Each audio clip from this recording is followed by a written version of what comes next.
Nakahibaw ba mo nga ang pinakakusog nga linog sa Pilipinas nahitabo ni adtong Agosto 17, tuig 1976 sa Muro Gulf sa Mindanao?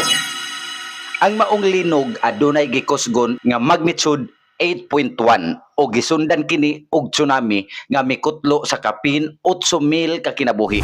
Kapin sa 10,000 ang mga naangol o kapin sa 90,000 ang nawad-an og Pinoy-anan. Ni adtong taknaa alas 12:11 sa tungang gabi, samtang nahinanok sa pagkatulog ang mga tao, kalit lang silang gipukaw sa makalilisang nga pagkurog sa yuta. Apan, dili pa di ay tumao ang katapusan. Pipila ka minutos lang human sa kusog nga pag-uyog, misunod ang usa ka dakong tsunami nga misuyop sa mga baybayon sa Cotabato, Lanao del Sur, Sultan Kudarat ug Sulu.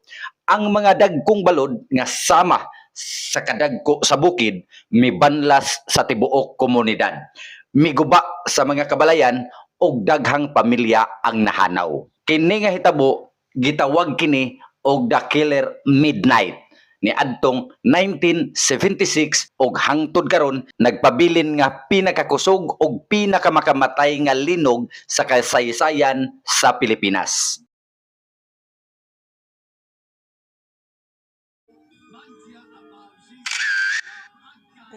Sige na lang.